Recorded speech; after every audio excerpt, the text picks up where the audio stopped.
Welcome to Table Topics with your favorite homegirls.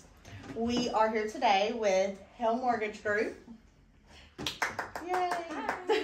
Austin, you want to introduce them? Okay. We have Gabby and Patty. Welcome, guys. We're excited to have y'all. Thank y'all for doing this. Yes, thank you for having us. We're excited. Yes, very excited. We have worked a couple of deals with them in numerous types of loans, but today we specifically want to talk to them about USDA loans. Okay. So for those that don't know, I will say I've had a lot of people recently asking, a lot of first-time home buyers. They're like, I've heard about this USDA loan. What is it? Well, now we're doing a video so you guys can get to know all the details. yes, and especially in our area because Yes. we have a lot of USDA territory. Yep. Wayne County is completely USDA. So would one of you ladies like to just give us a quick definition, a description of a USDA loan? I'll take that one. USDA is one of my favorite loan products to do. That's literally, so when we were talking about it, because we have different lenders, you know, that do different things. We interviewed one for conventional. I don't remember. I think so. And I was like, I want to do USDA with Hale because they are so good at them. They like them. I've heard Yes, we even do Gabby like say them. that that's Yeah. y'all's favorite. It's our favorite. I love and, that. That's why we chose y'all. Yes, and for a number of years, we were the #1 USDA lender in the state of Georgia. Wow. So we have a lot of Amazing. experience That's with awesome. USDA loans. When we did those, and you don't need a down payment with USDA. As you mentioned, all of Wayne County is eligible property-wise for USDA loans, and you may not know this, but all of Camden County is eligible for USDA loans. I didn't know it was all of Camden. I didn't know it was All of Camden, and also all of McIntosh County Yeah. as well. Parts of Brantley and then parts of Glenn. Glenn County doesn't have as many areas, but on the outskirts of town, the Blythe Island areas, those types of things, they're eligible. I didn't know Blythe Island was eligible for USDA. That was a change a couple of years, 3 years ago. So yeah. Yeah. So, I did not know that. I know Wow. we get some pretty nice houses in Black Yes. yeah, That's absolutely. amazing. And so if you don't understand it from a lending perspective, you might be a little apprehensive to do those. But if you understand the nuances and the rules, it is a great product. It will do some things that other programs will not do. It's a great benefit to the client because, again, they don't need the down payment. The monthly PMI factor is less with USDA than it is on a lot of other programs as well. So it saves them money in their monthly payment, which is a huge bonus. Yeah. So it's a great product. One of the quirky things about it is it's based off of household income, and it looks at everyone in the household, not just the borrower's income. So that's a little bit of a negative, if you will. But there's some recent changes to the income limits that have increased those to help more people qualify. Patty and I actually looked up the income limit for Wayne and Glenn County, which are actually the same. It's $110,650. I do want to chime in a question because I will forget it. So you said you guys did the income limit for the county. So the income limits can vary by the county. That's correct. something I remember us talking about that, but And just to be as informative as we can. Right. and it will vary based on the number of people in the household Right. and also their age as well. Yeah, we did a family of 4 with 2 children. So that's 2 people under the age of 18 and 2 people over the age of 18. So this was $110,650. If they make over that, you can subtract daycare or childcare expenses and medical expenses. Wow. So if they have medical bills that they're paying high for having medical bills kids. that they're paying for, you know, if they have like a special needs child, or and they have to have high medical insurance for that, or if they have to have a lot of daycare for someone like that, they can subtract that from their income that they're spending. So if they make a little bit more than that, then they can still qualify for USDA. That's awesome. That's really good. You also get a little bit of a break that you can subtract if you have a retired person. So if grandma If you're or grandpa or an Right. aunt or an uncle lives with them and they're over the age of 62 and or disabled, then you can also subtract some of that. So you really can't look at a chart and say you do or don't qualify. Yeah. You have to go through all of the steps, and that's what a good lender is going to do, is look at all aspects of their financial picture to make sure that if they qualify, we give them every advantage possible. That's awesome. Right. And that is needed. It is. For especially first-time home buyers who really want to get into a house and they're young like, home buyers just starting out. That's so fun fact. My husband and I, our very first home was purchased in Brunswick with a USDA loan. Cool. Yeah. So Awesome. resold it. It was Absolutely. nice. Yeah. It was a good investment. Yes. Yeah, absolutely. I had another video. We'll do an investment video later. I had another question that I just thought of with, interest rates. Are interest rates with USDA pretty equivalent to the rest of the loan programs? Or does that have a higher interest rate? It's pretty comparable. Yeah, they're pretty comparable. Because of the mortgage insurance, people say they're a little bit better. But I would say they're pretty much the same as your FHA. They're typically about the same as FHA, sometimes a little bit less. But they do encompass a broad range of buyers. We'll do some lower credit scores like FHA will. So that's helpful to put more families in homes as well. Yeah. So twin into the credit scores, what credit scores do you ladies like to see with USDA? So the lowest credit score we'll do for USDA is a 580. So you don't have to have perfect credit to use Not even this close program. to perfect credit. Right. So if you're worried about being a first-time home buyer and not having immaculate credit, that's okay because you only have to have a 580. Okay. Now, if you have a 680 or higher, it's easier to get approved with a higher debt to income ratio. If it's below 680 or 660 even, sometimes they restrict those ratios a little bit depending on your credit profile. So it's one of those things we won't know exactly until we pull the credit. It doesn't go just by score alone. But it is allowable to have those lower scores, certainly. That's amazing. Go ahead. No, I just have a question. Do they need open lines of credit? How many? Because I think I was told there has to be 3 open lines of credit for 12 months for USDA. Is that? They like to see 3. Okay. If they're required to have 2. Okay. It used to be 3. They didn't have to have any. Then they made it 3 to get a better credit qualify. And now they bumped it down to 2. But I will tell you, if they don't have 2 trade lines on their credit report for a full 12 months, we can use what we call alternative credit. And that is, we like to see 12 months of rent. But if they live at home and they have a pattern of savings, say they live with mom and dad and they've been putting a certain amount of money in savings every month, that is something we can look at, as well as any types of utilities, cell phone, car insurance, other types of what we call alternative trade lines.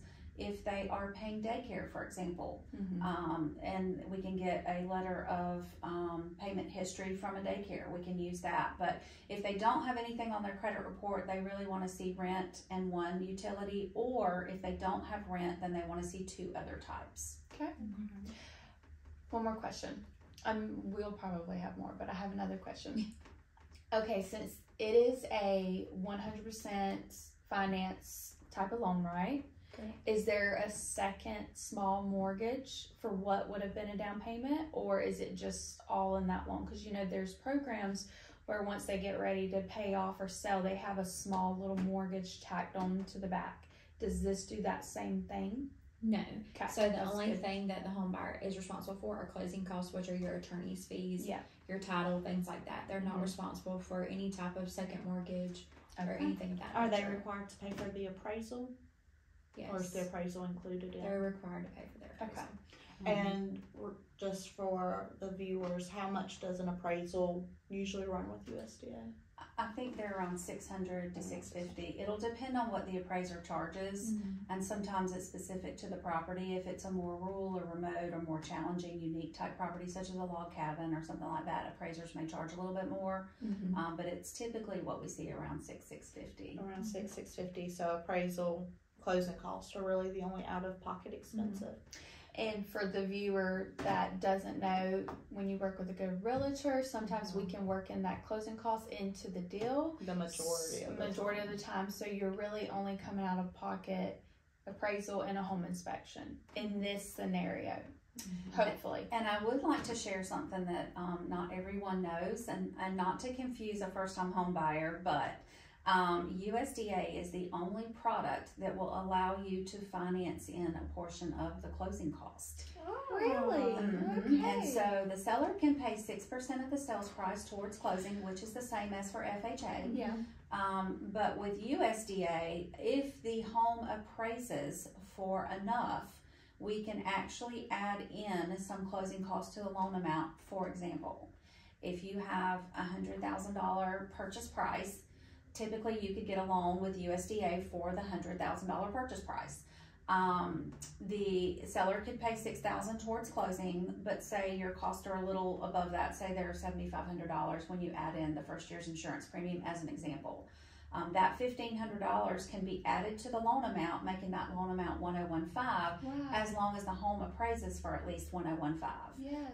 Or any amount higher. And USDA allows you to do that. Most people don't know that. It's a little known fact. Some lenders don't even know that. Wow. But it's a cool thing, because if you have a house that comes in $3,000 or $4,000 over value, then you could add in up to that appraisal value, that amount for some closing cost if you need that. We've actually had buyers get their earnest money back at the table. That was me. Yep, and they can also get their appraisal payment back at the table if the seller can pay enough closing, or they can add in and they want to get reimbursed at closing, they can, up to the amount they've paid in. Wow. They can't get back any extra, but if what they've paid in is not needed for whatever reason, then that can be refunded back to them at the closing table, which is a pretty cool feature that USDA has. Good to know. That's why working with the right lender, someone who will answer your questions, someone who will answer the phone. Not even answer the questions, because sometimes buyers, especially first-time home buyers, don't know the right questions to I have ask. a client right now, and he's coming to me asking stuff from a lender that he should be asking his lender because she's not answering him. Gotcha. You know what I mean? So it's like, and just having We love questions. yeah, I they do love good. questions, because that's how we get to know our buyers. And so I try to tell all my clients, like, work with the lender that you trust and that you know is going to be there for you. You know, you can't just anyone. If you're working with a lender that you trust, or a realtor that you trust as well, or has a good reputation, then a lot of times they go ahead and take the initiative to prepare, you know, go ahead and put you in a better position without you even having to ask the questions, you know. And a lot of times you don't know what questions to ask. Because you've never done this before. It's an absolute brand new experience, and you just don't know what you don't know. And as you go through and learn things, or situations may arise, then I didn't think about that, and I wonder how this works. Don't ever be afraid to ask us questions. Absolutely. We actually have realtors that will call us, and it's not our deal, but they're not I might sure. have been one of those. Hey, we love that, because we educate people. We love sharing knowledge and wisdom with people, and when you don't know, or you don't, even if you say, okay, the lender's telling me this, but it just doesn't sound right, or have not encountered this before, can you share more information, or can you get more than one opinion? You know, how does your company handle this? What do guidelines say about this or that or the other? We're happy to answer those questions. USDA is just a great program for so many different reasons. It's different in how it handles closing costs, obviously, but it's also a little bit different in how it handles repairs too. So a lot of people may not know those things. And also something that USDA will do is they'll do 100% construction to perm. We do one-time close, construction to perm. So that's also something that if you just can't find the home that you're wanting to be in a specific area, but you're like, I need to be in this area for work or whatever the case may be, and it is USDA, we can help you build that home as long as it's within USDA guidelines. So that is another option that USDA offers as well. Like a whole new construction home. USDA. See, I didn't know that. Almost not coming out of pocket. Nothing. Absolutely. Like you customize a whole new Absolutely. And you can even use the construction loan to purchase the land. If you don't own the land, but you said, hey, I want to purchase this 2 acres and I want to build a home on it, we can get you pre-approved for the construction to perm. Then we can work with you and the builder to develop everything that's needed. And then once we do go to closing before construction starts, the seller gets their money for the lot and walks away. The real estate agent gets their commission and walks away. And then we build that home for them at 100% of, and then once it's completed, then we modify it and turn it into that USDA loan, but they don't have to have a second closing. So that's a wonderful advantage. We do that for VA as well. Yeah. But I know that's not the topic today. Hey, throw it out there. Another video. Throw it in there. also for USDA, if the appraiser requires certain repairs and the seller's like, I don't want that to come out of my pocket, if the home, you know, if the home supports the repair cost, like if it's going to appraise for that repair cost, you can also roll that into the amount of the loan as well. That's good. So, Yeah. so if they need a new HVAC or a new roof or anything like that, as long as the appraisal value supports that, then they can roll that into the loan as well. That's And awesome. there is a cap on that too, which is a good point, Gabrielle. It's 10% of the purchase price or $10,000, whichever is less. So if you have a home that's below $100,000, it'll be 10% of the sales price that they could add in. If it's $100,000 or higher, you'll be capped at that $10,000. But using the same $100,000 example, if the appraiser says, you know, the value is 105, subject to a new HVAC system working properly, repair, whatever, then you can come in. If the sales price is 100, then you've got $5,000 that you could use for repair escrow. And you would basically get bids from whatever company you choose, and then at closing, that money would be set aside in escrow, the work is done, and then the contractor is paid based on the repair bid that they've given. So no other, well, FHA will do some of that on a limited basis, but it keeps you from having to do the 203K program with FHA, which is a little more complicated. The USDA product is a lot more streamlined with repairs, but it does have to be something that the appraiser says the appraisal is subject to, and the value has to be there, so it would have to appraise for enough to be able to do that. But that's another cool feature that USDA allows. It's really cool. It's just a really cool loan program that helps the borrowers out a lot, and it helps bring buyers into a more rural area that may not necessarily be appealing to them because they don't know that all these cool features are out there for them. So it makes more rural areas more attractive to buyers. And it's not even that rural. Like, how rural is Wayne County? I mean, I love Wayne County, and it's really not that rural, and it's really not that far away from Brunswick. Yeah, I mean, 30 really. minutes. Well, we take certain things for granted living in the southern part of Georgia. We expect things, lot sizes to be bigger, and to have a smaller town and a different quality of life than what you would find in the New York City area. We live here for a reason. You know, we love the wide open spaces. So that's the cool thing about living in Georgia, I think. Yes, I agree. The trees and the beaches and the land. Yes. Absolutely. Because I lived in Texas for a while and I didn't have trees or beaches. Oh, wow. We lived in the desert. That's so tough. it Gabrielle really, lived in Colorado, and it was very brown there. Honey and trees and green things and flowers. It's light. same, you know? being there was very depressing coming from here and I was enjoying not. this. No offense to anybody watching from Colorado or Texas. Absolutely. They're No, beautiful Texas. areas. I love They're Texas. very My daughter different. was born there, but we lived in Midland and Odessa. So if you are watching this, then you know what I'm saying. Yes, I know where Odessa We is. live with windmills and oil rigs. Colorado Springs is beautiful, but it's not just very green. Not for me. It's not home. We're all from Georgia. That is correct. So, no Georgia offense. girl. So if No you were offense. out of state and you're thinking about moving to Georgia, Let this hey, be a review. And we it's have a great options. place to live. Come on down. We can get you in a house for no money out of pocket. No, that was a question though, since you brought up wide open spaces I had thought of earlier. Land, is there a cap on the amount of land you can get with USDA? Like if somebody wants a 30-acre blueberry farm that is great priced because they just want it sold, can they buy the 30-acre blueberry farm? The acreage is not an issue if it's a working farm that produces income. In some circumstances, USDA will have an issue with that. If it's 30 acres and there's a bunch of blueberry plants on there and they just think that's, that's something that's really cool and it's a great hobby and they want to put it in the freezer and share it with friends and family, that's totally different. We're actually doing a property right now that's 136 acres. With the USDA loan. We're not using a USDA loan, but it's only because it's going to be a second home. It's not going to be a primary residence, but we're not scared of acreage. USDA has to be your primary residence, but we're not afraid of a little land around here. That's cool.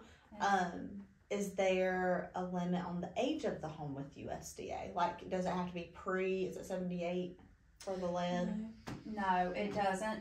It just, they want the lead-based paint disclosures if that is there. But I think the oldest home I did one time was like 1912. Wow. Was in very good shape, had been maintained very well, and the house qualified. There was no rotten wood or peeling paint or anything like that, which are big issues with any type of loan product, but it was in great shape and the age did not matter. One thing USDA will not lend on is a mobile home that is not brand new. Georgia is not part of a pilot program. Other states are, where they're allowing new mobile home setups with USDA. Georgia has not yet embraced that. We're hoping that that will come soon. So at the moment, no mobile home for USDA at all? Okay, no, that's not good at the for moment. the viewers to know. Yeah, absolutely. But a single But we're family hoping home, in the future that Georgia hops on board. yeah, hopefully Good. they will. You could do a new construction with a modular home. A lot of people may not be familiar with modular homes, but it's where the home is actually built on site. It's just built in prefabricated walls, and the walls are trucked in and then assembled on site. And the building inspector comes out every step of the way as if it were board by board. It's just section by section instead of an individual 2x4 by 2x4 kind of thing. So those are allowed, but manufactured homes are completely built in a factory and then rolled into the property and just set up. In 2 pieces. And those are not allowed. So, but anything else would be. So, and there's no square footage restrictions either, which is a good thing. So if you wanted a 1,000 square foot smaller home, or you wanted a larger, 3,000 square foot home, as long as your income and credit meets USDA and the property address meets USDA, then you should be okay. Okay. Okay. Do y'all have any questions so far? Put them in the comments below. Yeah, we'll get those answered for you. Yes, we will. Send us some hard ones. We like those. Yes. All right. Do y'all have any questions that we haven't asked that you guys normally would get from someone that maybe we could The throw in only there? thing that I always tell customers when they ask me about USDA, that they're like, well, I want to go USDA. The only main thing that I say is your property and your income have to qualify. So you have to credit and income qualify for USDA, and your property has to qualify for USDA, because a lot of people don't realize that. So that's one thing that I make sure that my customers know when they say, well, I want to go USDA. Okay, well, not only do you have to qualify, but your property also has to qualify. Absolutely. And household income is not the same as repayment income. No other program looks at it quite that way. They look at whatever the borrower's income is, whoever's going to be on the mortgage. But with USDA, they look at everyone that's living in that property. And so we did have a situation where it was a husband and a wife that lived in the home with a couple of children, but also grandparents lived with them. Grandparents received Social Security. They were not going to be on the mortgage, but we did have to count that in the income limits. So that's one of the things. We always want to do the income assessment first to make sure that the household income is not going to disqualify them. And we've had people say, oh, well, can my wife quit her job? Or can we just say they're not going to live there? And, we can't do things like that. But we can work with some other programs. We have some down payment assistance programs, which you mentioned before, like the small second mortgage. We can do some of that when someone doesn't qualify for USDA. So always call us, ask us, let us do the conversation. If we can't make USDA work for your income, then we have some other programs to help you qualify that do not have income limits, so that you don't necessarily have to have a down payment as well. So that's always helpful to have that income conversation up front. Yeah. Okay. So what if with USDA, just because, somebody's going to think of this question, because I would think of this question if I didn't already ask this question. I've asked Gabby this question before, though. So, all the income counts towards USDA. Does all the credit count towards USDA? Or is it just the borrower's credit you're going off of? So we're just going to go off the borrowers that are applying for the So mortgage. husband has decent credit, but wife has trash credit. her income's going to count, but her credit is not going to count. If she's not applying for the mortgage, her credit's not going to count. Right, and her income won't count for the repayment of the loan, so his income has to support the mortgage and his debts, but her income counts for the household maximum. And it gets confusing. It gets in circles, like just the way the government likes to roll, That's right? exactly right. So it's kind of a double negative there. No, it's really not. It's a good program. It really is. It's a really good program. I fully support USDA. I'm biased too. No, It's a great program. I like USDA too. I Yeah. tell my clients all the time, I'm like, listen, you need to call, because when they say, I really don't have money, I'm like, call a lender and just see. You We're don't the know money unless people. you Yeah. see. We will help you Yeah. find the money. They will find the money. I We will like help that. you find the money, Find and we the will money. help you fine tune the credit. If the credit's just a little off or a lot off, Now, we do have you- We programs have to a help. couple of people working with Gabby on Yes. credit plans. So that's Absolutely. a great thing about speaking to a lender before you're like, I want this house now. Go ahead and get prepared. Oh, that was a question I was going to ask. I forgot. You had said something about we'll have to pre-run your credit to see where your credit is for the approval.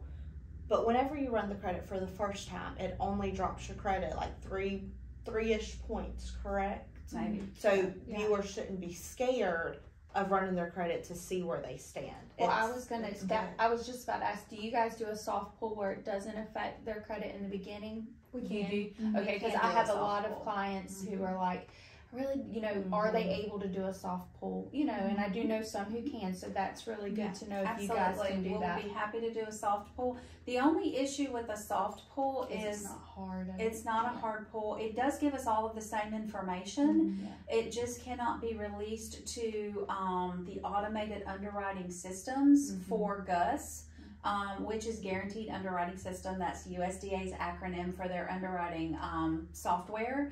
And so a soft pull will not import into that. We can't get an underwriting finding. But we can see, yes, you're at a point where we think you should be able to be qualified, and then we could do the And hard then do pull it. and run it through that system. Oh, that's Now, if we're good. looking at other loan programs, we can run it through a system called LP and get an underwriting report that way.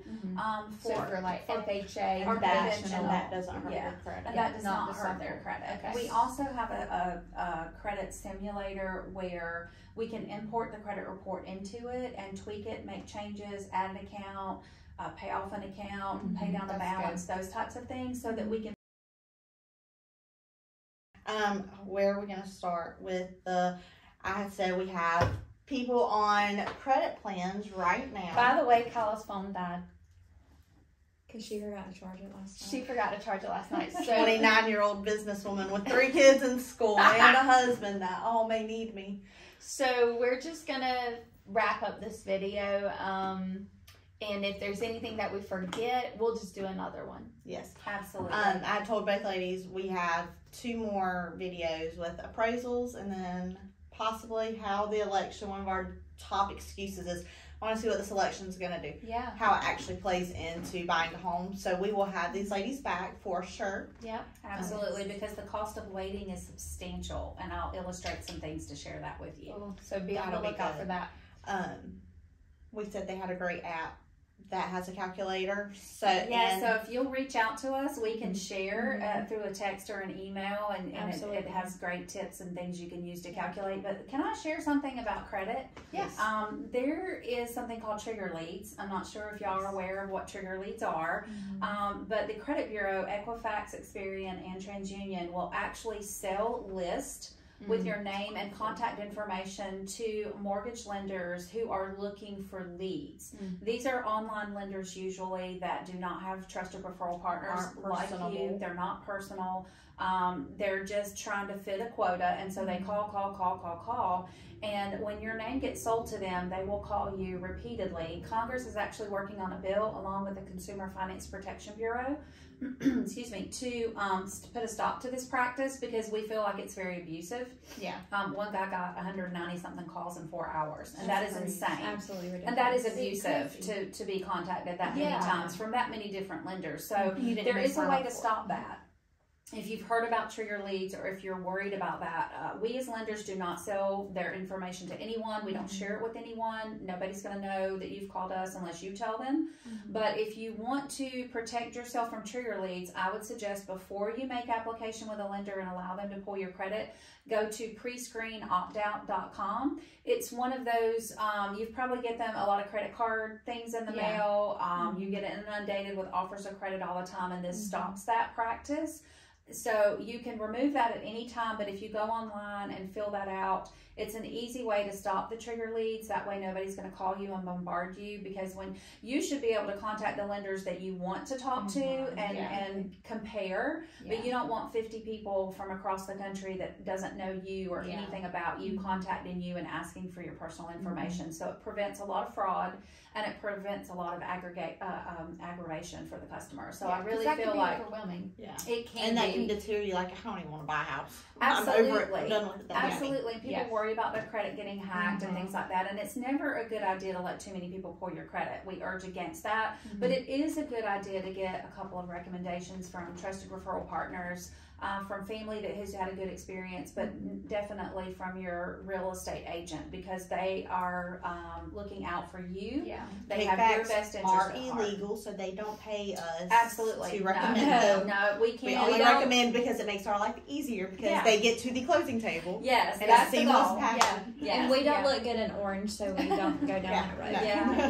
No. It's illegal, so don't worry about, I shouldn't work with the lender, that the realtor, they're in cahoots. That's not the case at all. Absolutely not. No money is exchanged. We only have the common goal of helping the customer get to the closing table, because that's where the magic happens when you get those keys. And you get to move in and then people like all the joy. You're just signing the paper. Absolutely. So anytime any of your clients have questions, we're more than happy to help answer any questions. That's what we're here for. And they do answer questions on weekends, so don't, they don't work just 9 to 5 like some businesses, lenders do. They are willing to answer your question at any time if you think of one, which is really good to have a lender who will do that. And that was something that I threw in last time, and I want to throw it out so we don't hurt anybody else's feelings. But all of our lenders that we recommend, we have a handful of them that we work religiously with. All of them, they reach out 24/7. That's why, like I said, we don't do it for the kickbacks. We do it because we've tried lenders. We know which lenders work and which lenders don't. And so we stick to the ones that and most that do good work. So like she said, we're not trying to make anyone upset. More or less, those people who do that are at big banks. And like the 800 online lenders. Online. Somewhere that you would go online to find someone. It's not someone local in an office. Those are the ones that most of the time will not answer your phone calls after 5 or on weekends. So and that's fine. That is a benefit of having a local lender. Yes. And it's fine with the lenders that do work 9 to 5, because I was at that point in my life, and that's where I needed to be. It just makes it harder. Just kidding. So our information is always on the last slide. We'll put their information beforehand. It'll have their email address, their phone numbers. So if you guys have questions, you might already have a real estate agent, that's fine. And you're like, well, I like what these ladies have to say. You can reach out to them directly. Absolutely. They have great information. They answer questions. So don't hesitate to reach out to them or us anytime. Like, subscribe, follow, send to your friends that may have had a lot of questions. Like, girl, I got your answers here. Their information will be on the end of the slide. Did you say that? I wasn't listening. I zoned out for a second. Her mind is already 10 steps ahead. She's thinking about that deal she's gonna close. We're thinking about lunch, actually. So it was great, guys. Thank you, ladies, for joining us. Thank you for having us. Thank you. All right, y'all have a good rest of your day. Bye.